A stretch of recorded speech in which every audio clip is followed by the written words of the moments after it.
Good morning, everybody. This is Getrude Matshe again here in sunny Wellington, New Zealand. I have yet another amazing guest coming to me all the way from the United States. Cristina, welcome, and please say who you are, where you are, how old you are, and share your story with us this morning.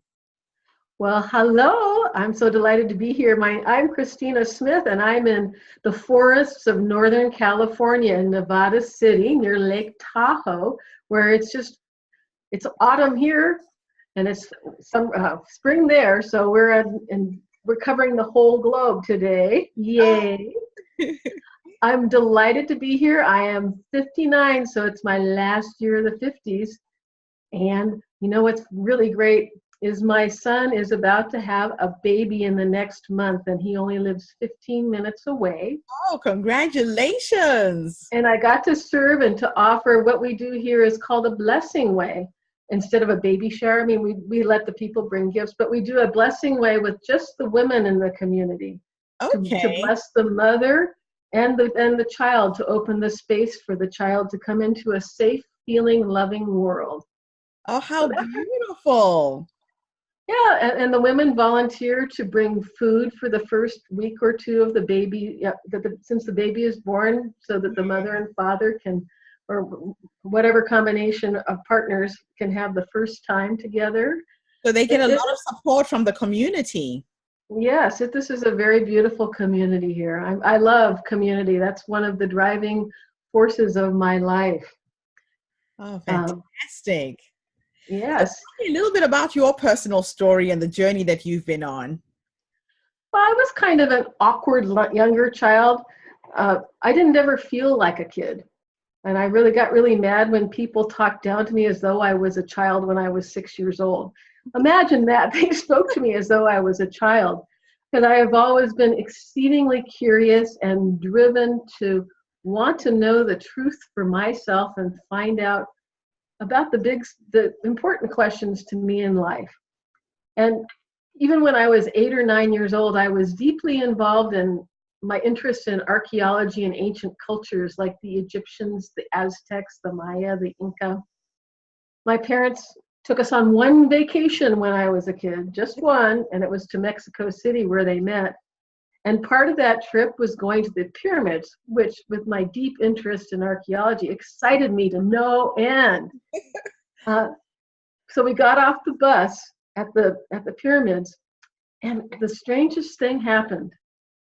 It was something that haunted me for the rest of my life up until now. A feeling came over me that was like time.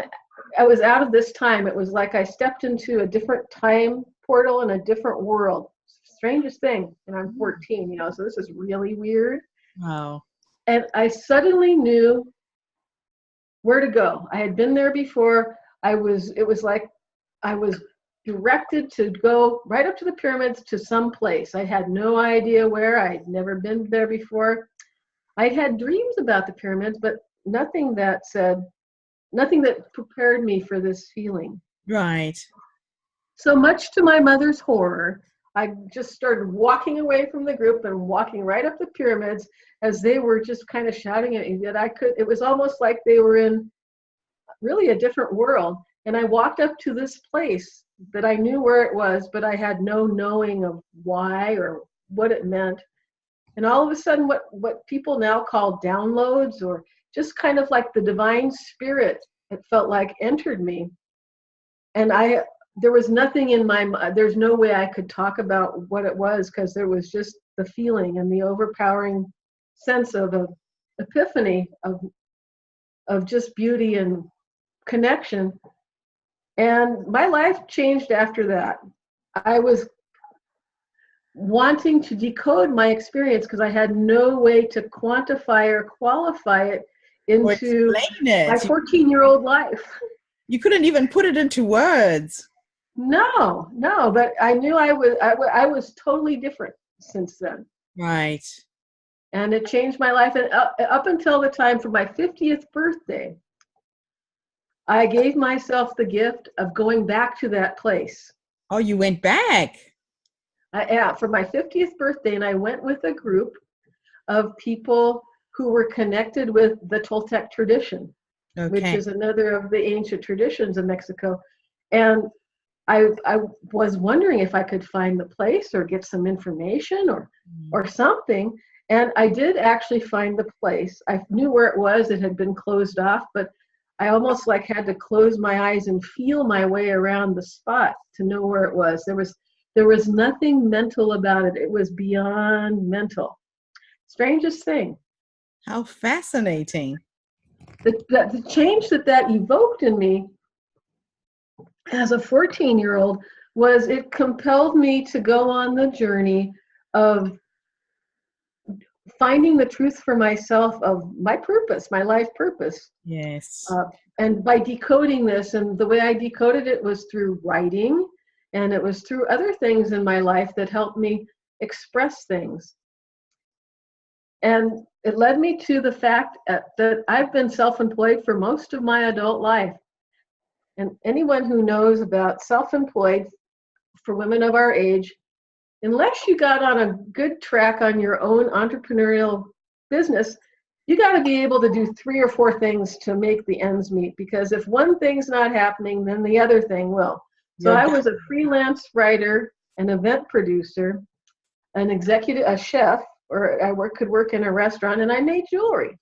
Okay. So between those 4 things, I managed to. Oh yeah, the other thing that happened is at the pyramids is that there was energy that came through my hands. My hands all of a sudden got very hot, and I started to have a healing gift.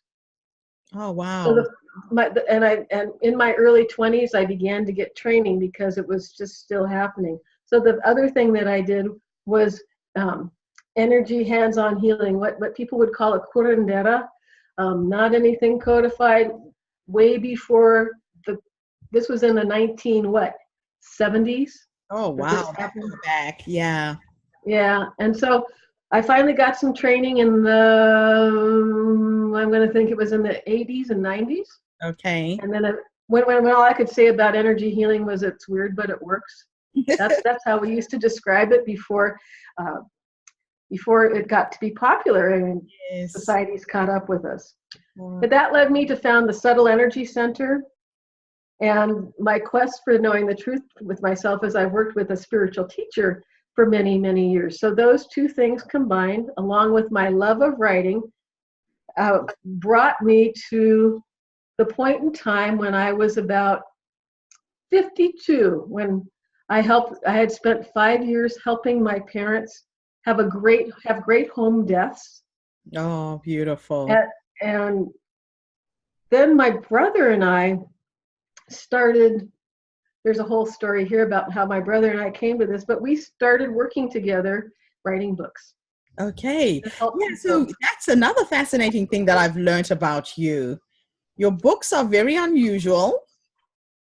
Thank you. Yoga for the Brain. Tell me a little bit about that. Well, how Yoga for the Brain came to be and how this all unfolded. Yes. I think this is a fun story. So I don't know if AARP is everywhere in the world, but in the United States, the moment you turn 50 years old, there is an organization that's huge and wonderful for people 50 plus, called the AARP, the American Association for Retired People. And pretty much on your 50th birthday, anybody you get a letter in the mail with an unfamiliar red return address label. So it was my 50th birthday. I got my mail. I saw the letter. I opened it and I'm going, no, this is not me. I'm not old. This ain't happening. This is not happening. But, it brought it to my attention. And a few more letters came and went. And one I just tore up and threw into the recycle. The next one I didn't even open. And then one day, after packing my car with more stuff than I thought possible from a big grocery trip, the day after, I kind of felt a little, not as good. My muscles were sore, and I'm going, maybe there is something to this 50 plus thing. Oh, so you were resisting it. And So the next envelope I actually opened, and I'm going, okay. And I ended up joining the organization because I finally got over my denial of being over 50 and started to embrace it, to Right. embrace all the beauty of being over 50, which is what I love so much about what you're doing. Yes. I feel like we are so much in alignment. We women over 50 have the opportunity to be embracing our own brilliance and supporting each other around the world in so many ways. I'm so delighted about it. It's so true. So I was on my way to visit my brother. He lives in Colorado, so I go every holiday season. And I travel a lot, and I got on the airplane, and I realized I'd read everything on my Kindle. I had read the in-flight magazine twice. I'd done the crossword puzzle. So in true desperation, I tried the Sudoku. Okay. I knew I wasn't going to be good at it, but I did it anyway, and I was right. I was pretty bad at it. Now, my brother, Rick, is a retired technologist, which means that he put together some of the technology that is now every day here, and he makes puzzles, and he's a math kind of guy. So I got off the airplane, and I got in the car to go to his house. I said, I bet you're really good at Sudoku. He says, oh, yeah. And so I got to his house. He printed some puzzles for me that were really easy, and I wasn't any better on the ground than I was in the air. I was really bad at them. And by the time I got to the airport and went through the security, I'd made a decision. I have taught myself so many impossible things throughout my life that I was curious about. Why not Sudoku? Okay. Can't be that hard, right? So I didn't chicken out. I went to the airport bookstore and bought a book of 300 of the easiest puzzles. I figured that gave me plenty of leeway for the learning curve and utter failure. Okay. Because, Yes. so I went home and tried them, and what ended up happening was just blew my mind.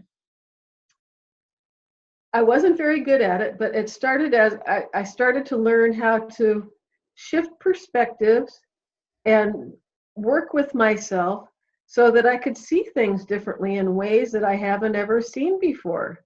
And then I remembered that in one of those AARP magazines, they say that doing puzzles like Sudoku can help keep your mind supple and flexible.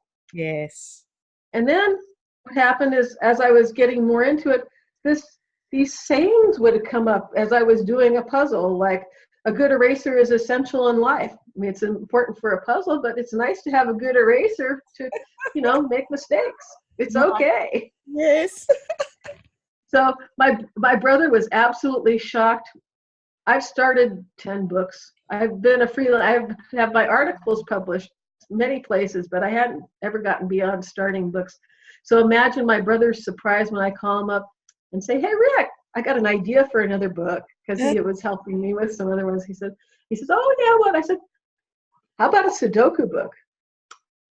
Dead silence. And but he finally said yes, because I came to realize that Sudoku and other puzzles are kind of a yoga for the brain. Yes. Yoga for the body stretches your Body. physical form, Yes. but puzzles stretch your brain. Mind. Yes. So that's where that came from. And since then, our fourth book will be released in February. It's called Animal Wisdom Word Search, but we have 3 Yoga for the Brain books, and we're working on our 5th right now. Oh, wow. How fascinating. And you're teamed up with your brother in your later years, and you've created a business, really, because if you are able to keep producing, you don't need to stop. Well, and in addition to puzzles, there are sections of 10 puzzles, and in between I write text. I write information that is the kind of thing that you wouldn't expect in a puzzle book, but people are really loving it. Yes, yes. So it's just wonderful. I mean, I love doing it. And I have to share one other thing. Not only am I working with my brother, my editor is the woman who helped me move out of my parents' house. And so we've been friends for 40 years. Oh, wow. So there's so the much right beauty people there. just showed up to make this happen. Yes. I love So it. it's deeply beautiful in the community, on my very personal community, and Yes. it helps a whole other community of people, help Beyond. them access their inner brilliance, because basically we tell you, if you don't like numbers, this Sudoku book will help you, because you can get over that, Okay. or you'll find a way for your unique brilliance to show, because that's a lot of my message. Love your neighbor as yourself. Let your unique brilliance shine. So those are the messages that we want to bring in yoga for the brain. All right. So 3 things I would like you to tell a woman over the age of 50 that they need to be aware of, and the importance of keeping your brain alive. Because a lot of times people say, okay, I'm old, I'm giving up on life. Give us 3 nuggets of wisdom. Stay curious. Nice. Curiosity is what keeps us rolling. Yes. That's bottom line. It doesn't matter what it is you want to find out about it. I wanted to learn. My curiosity for this year was learning how to make really good sourdough starter and making sourdough products. Okay. It doesn't matter. It doesn't have to. It only has to excite you. Could be learning about birds. It doesn't matter. Whatever it is, but be curious. What's the second thing? Be kind to yourself. Mm-hmm. So, get to know yourself so that you can support yourself rather than putting yourself down. And the third? Ditch the words try and should. Oh, get that out of your Try. vocabulary. And what do you replace them with? Well, try implies failure and should implies guilt. If you want to try something, you can experiment with it or check it out. Yes. But if you say you're going to try to do something, that means you're probably not going to, because you're going to fail, right? You're setting yourself up for failure before you even start. And should, you can say, I want to, or I don't want to, or I don't feel, whatever. You can have no wiggle rooms, because if you should, then you're guilty because you It's a should. must. So, yes. yeah. Wow. Well, listen, thank you so much for coming online and sharing with me today. I would love to stay connected with you. I'll definitely go online and look up some of your books. Start doing my brain gym. I have a free gift for everybody if they want it. Oh, what is that? It's 5 easy brain boosting life hacks you can do in less than 5 minutes. And how can people access that? 5 minutes total, not 5 minutes each. You can get it on, I have an easy website, is called Get the number 5 in the number 5, get5and5.com, and you can go get it right there. Okay. Well, thank you. Thank you so much. And let's stay in touch. Yes, ma'am. I'm so delighted, and I really appreciate your work, and I'm so glad we connected. I definitely want to stay in touch because we have a lot in common. We do. Thanks, Christine. Have an amazing day. You too. Bye-bye. Bye.